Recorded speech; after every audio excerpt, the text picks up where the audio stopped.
always a joy when we have a few moments to sit down with our good friend, Dan Perkins. Dan is quite a guy. He is a political commentator. He is the host of What's on My Mind podcast. He writes historical romance novels.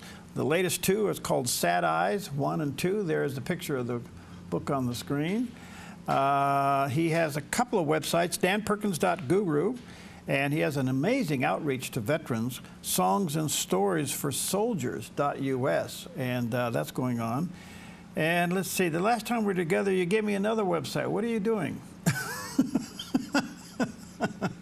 I've created a new website. I'm working on it. It's called Fight, Fight, Fight for America. Okay, that's right. Forgive me. Mr. Trump's comment when he came off the deck in Butler.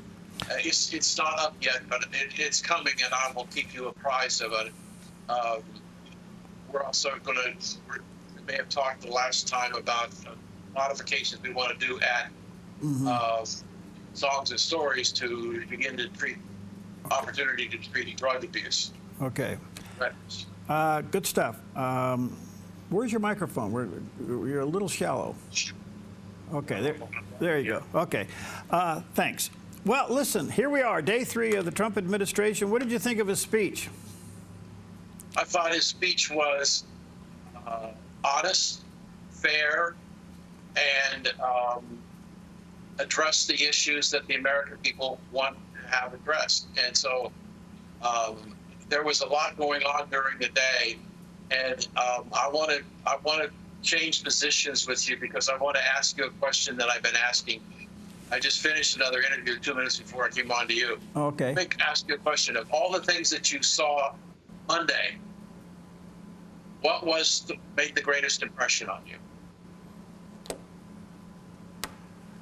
Well, there was a lot. I'm going to boil it down to something really simple. I thought it was a class act when Barron Trump was walking out from the speech and reached over and shook President Biden and Dr.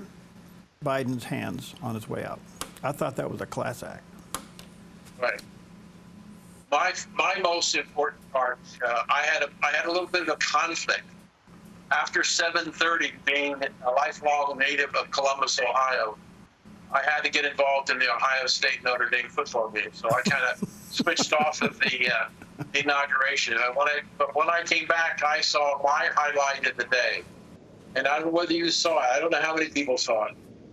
But he was sitting at the Resolute desk in the Oval Office talking to reporters in a very comfortable, open, honest, and candid discussion with the media that never took place ever during the Biden administration.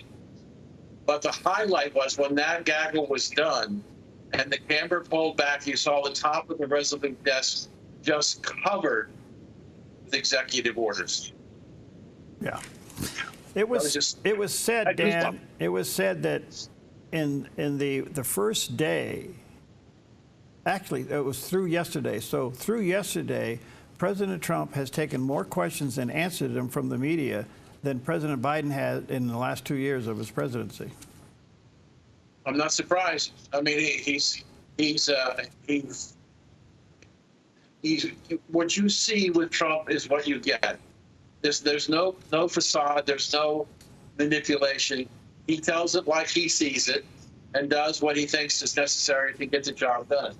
There was a fascinating story. You may not have seen it yet, but there's a story of what he did yesterday with an executive order in the DEA. He shut it all down across the entire government. Right. And he shut it down, closed the business today. Yeah. So all the departments had to report that all the DEA activities, materials, everything was shut down, websites, everything. What was amazing to me, though, is that when he also went after the Justice Department, and he took 20 of the top people in the Justice Department and reassigned them, put them out of very specific responsibilities. And when he sent out the executive order from the DEA, he was basically saying, I'm exercising my rights under a reduction in force to make these changes. And the people are on administrative leave, and I think they eventually will be terminated under reduction in force that he's allowed to do under the contract with the unions that represent the state. Well, his removal of, you say it's DEI, I think it's DEI, from the government. DEI, he removed it from the FCC, which saved me a lot of money because we're one of the few stations that was suing the FCC over DEI. And now with the new incoming chairman of the FCC immediately eliminating that yesterday, taking effect today, I should say, it's a big deal. So let me ask you this. We have never seen, I don't know if you saw this, but President Bush, W. Bush, was 200 pardons. President Clinton was around 800. President Obama was around 1,800. President Trump, as of the end of yesterday, was 1,700. But President Biden, by the end of his 4 years, it was 8,000. And at the last minute, it was his family. It seems like to me, whatever he had in the way of a legacy got wiped out. I think you're absolutely right. And what I'm hearing all over the country is that why did he pardon his family? I could see him pardoning his brother, Jim, because he was so much involved in the Biden crime family. But daughters-in-law, nieces and nephews, I don't understand. So what happened is that with that event, the dialogue changed. The dialogue changed to he must be guilty of something, and they must be guilty of something if he's had to pardon these people, and the kind of pardons that he did with Hunter and other people. So the whole suspicious nature of all these pardons is now coming up. I think, Perry, one of the things that really, really angered me is the idea that Joe Biden could commute sentences, death sentences for people who murdered children, police officers, women, raped, commuted their sentences. I don't understand why he thinks he has that power, that he has to make these people, give them a different opportunity. And I just think that was atrocious. What do you say to the families of the hundreds of people that were killed, maimed, butchered, whatever, and he released them, the perpetrators of their death penalties? I just think, to me, that's more important than the fact that he pardoned his family. Yeah, no, it was disgusting. So do you know, Dan, that as these unconditional pardons are being issued, that they are immediately applied and the person who receives them has the option of rejecting them? Yes, and there have been some people who have rejected it on death row. They said no. Okay, so otherwise it's there. Yeah. Okay, so he did pardon all the members of the select committee, including not only Liz Cheney, excuse me, but also Adam Schiff, part of that committee. Now, right. If I understand it correctly, that doesn't preclude them from hiding behind the Fifth or being subpoenaed for future investigation, correct? If they accepted a pardon, as part of the pardon is they have to relinquish their Fifth Amendment rights. They cannot plead the Fifth Amendment. It doesn't necessarily protect them from further prosecution. It depends on what for example, Hunter Biden is called in by the Senate or the House Investigating Committee. He's got a pardon for a period of time. If he is asked questions, he refuses to testify, or is found out that he's lied to the Congress, the pardon he has does not pardon those crimes. So he could be prosecuted for contempt of Congress, for perjury, because the pardon ended on a very specific date, I think December the 4th. So anything after December the 4th. So yes, he can be subpoenaed to testify in a court hearing or before Congress, and he has to go and he has to tell the truth and tell everything, or he's in contempt of Congress or whatever. So this is the thing that I looked at, that looking at the pardon didn't make sense, because all the people, I know there's 8,000 pardons, but I just want to deal with the pardons that have dealt with the Biden family. At some point in time, somebody's going to be under so much pressure to talk about the reality of the Biden crime family that the president has left himself open to a post-election impeachment like they did with Donald Trump. And so I really look at it and say, he pardoned everybody but himself. I was surprised he didn't pardon himself, because he has the most to lose, and that is the legacy of his presidency. But I think it's they've built a can of worms that they don't know how to put the worms back in the can, because they have no idea what they're doing. That's amazing. All right, let me take a quick break here. DanPerkins.guru, that's the website. Songs and Stories for Soldiers.us, where he has an outreach to veterans. You can go there. And soon will be Fight, Fight, Fight for America. We'll tell you about that when it's launched. We'll be right back.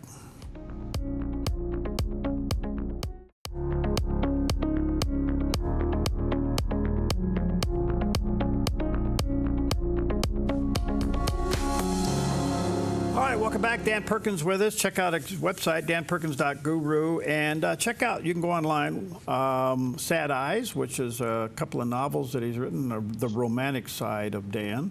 It's a historic romantic side, and called Sad Eyes, Volume 1, Volume 2. And he also has a great outreach to veterans, Songs and Stories for Soldiers.us. So Dan, part of the tsunami of executive orders included the United States being pulled out of the Paris Climate Treaty and the World Health Organization. How big of a deal are those two? It's going to save us some money, because they're not doing anything. But I apologize for interrupting you, because I've got something to ask you. Okay. Now you're the third show that I've done this, and each show that I've done it on, the host has said, just sits there and thinks about it for a second, and says, "Damn, I didn't think about that." Here's the question, sir. Do you think that Donald Trump will pardon Joe Biden? The answer is yes. Good for you. Good for you. Why? Because he's a gentleman, and he doesn't want to put the United States through the mess. Can I disagree with you? Yeah, you're Dan Perkins. I'm not. Most of the time, I try to be. I think that I think it's a great answer. Not that I'm Dan Perkins, but he's a gentleman. I do believe that this man truly, honestly believes that his reputation has been attacked, his credibility and his integrity. And that's already happening. Yesterday, on the mainstream media, fake news, we're saying we inaugurated a 32-time felon. And every time he hears or sees somebody on the TV or on radio or in print refers to Donald Trump as the first president convicted of felonies, that will grate on him and his personal belief about his legacy. I think there will be a point in time when has had enough. He doesn't want to spend the next 4 years every time somebody on the left stands up to disagree with what he says. Starts off, but he is a convicted felon, the first convicted felon that ever was elected president. I think his ego, his personality, that will grate on him, and he'll want to do something about it. Okay, my take on that, what's left of the left, they're going to throw everything they can as they continue to die. And whatever is being thrown at him is now doesn't carry the weight of any influence because he won so significantly. And the abandonment from the left, from the left, is happening as we speak. The cannibalization of the left is happening as we speak. So he wins by them destroying themselves. Right, right. And here's another question. Can you imagine what it will cost to reprint every form, every application that the United States government has for all of its programs to just two sexes, male and female? All the rest of the stuff has to come off the form. Isn't that wonderful? Yes, it is. It's a price I don't mind paying. I agree. I agree. All right. Well, that's good stuff. That's good stuff. I try to be. The executive orders are just astounding, but he did say that in the United States, and military and government, there's only two genders, male and female. Right. That's already having a wake. And then he pulls out of the Paris climate. They're saying that's possibly $1 trillion savings. And the WHO, I don't know why either one of those organizations now can continue. And he also has his eye on balancing the books with NATO. I mean, the guy's a business guy. He's looking for an ROI. Right. Right. Yeah, that's true. And if you look at the amount of money, what happened is that in the World Health Organization, China had contributed about $35 million a year. We were contributing about $500 million a year, half a trillion. And Trump says they got 10 times the size of the population we had, and they're contributing. So if the United States pulls out their $500 million a year in funding, who's going to step up and make up the shortfall? I don't think it's going to be the Chinese. So then the question becomes, can the organization, as you articulated, could fail? Yeah. And it just very well might. All right, I got another question for you, and it's just, I don't know the answer to it. So you're Dan Perkins, and I'm not. Okay, here's the question. See if I got the answer. What's the rift between President Trump and former Ambassador John Bolton? It's a clash of personalities.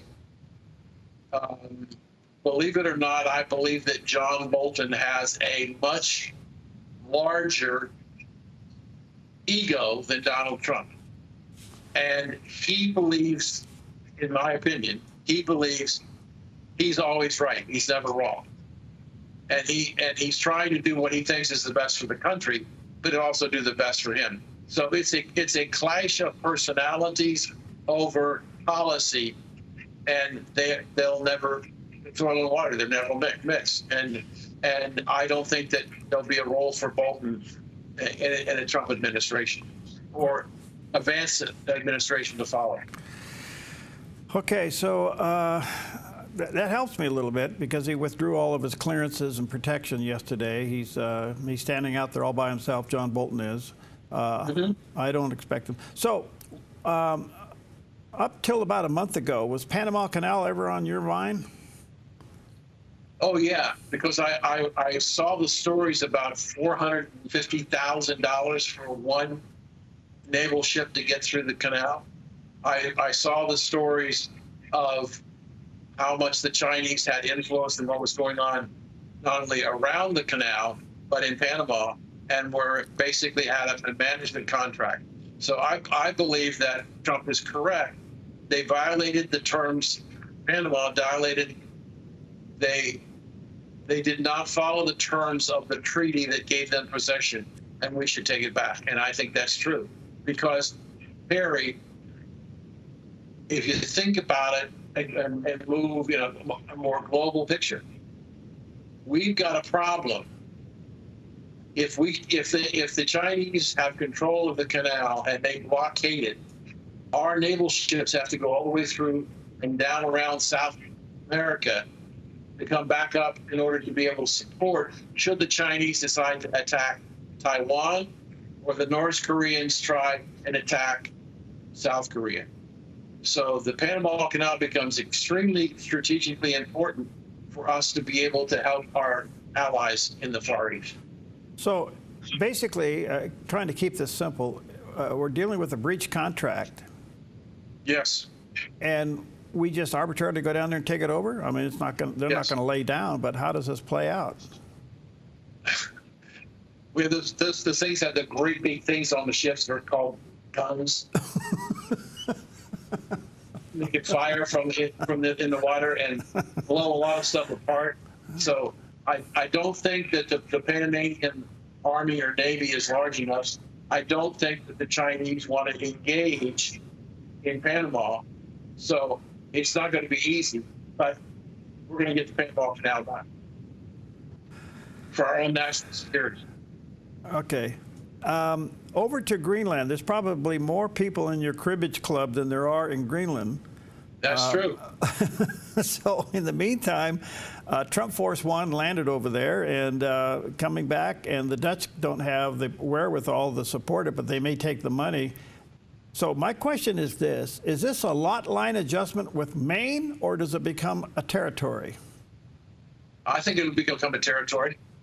And I think that those, I think it's 54,000 total population on Greenland.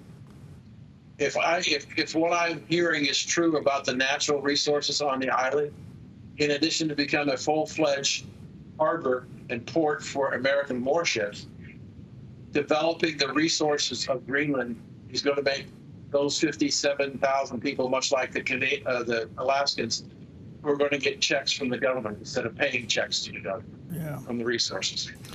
Yeah, I can't help but think the citizens over there would like to be a part of us. Absolutely. In the meantime, Canada kind of hangs out there. Trudeau is now a lame duck. I mean, probably the lamest duck we've ever seen, right. to the point where it's probably going to force national elections in October, if not sooner, which means Parliament could change. What do you think's in the future for Canada? Well, it's an extremely liberal, woke country. And I don't think, in my personal opinion, I don't think that what we had was a situation where Trump was ever really serious about wanting to make Canada the 51st state. What he wanted to do was to enrage the Canadian people to get rid of Trudeau because he was so leftist and the country was in such bad shape. He was trying to create a change where economically America would flourish because it would be able to provide imports at favorable pricing to the Canadian people, and the Canadian people would gain freedom. So the objective, in my opinion, the objective was to get rid of Trudeau. That's why he talked about the tariffs, and that's why he talked about making it the first state, to enrage the people to react, and they did, and he won, and he's moved on. In the meantime, he has not removed the tariff threat of 25% from Canada or Mexico. That's correct. They're going to wait. He's going to wait and see what Mexico does now that he's in power. He's going to close the border. He's going to wait and see what happens to the Mexican government to deal with the cartels and the people that are trying to illegally come across. Okay. If they deliver, he'll deliver. Okay, so in the meantime, the cartels have been designated as a terrorist organization. One other quick question, Dan. Yes, sir. Well, let's see. I probably shouldn't. I don't have enough time for it. I'll have to just wait because it's a biggie. Hey, good to see you. Stay in the fight. You're fun to watch. Let me say to our viewers and listeners, check out his novels. They're great. And that is Sad Eyes. There's a picture of the cover of the book. Volume 1 and 2. You can go online, Dan Perkins. Check out his website, danperkins.guru, and songsandstoriesforsoldiers.us. Good to see you, friend. Hang in there. Looking forward to many times together this year. I am too. It's always a pleasure to be with you. Thank you, sir. See you later.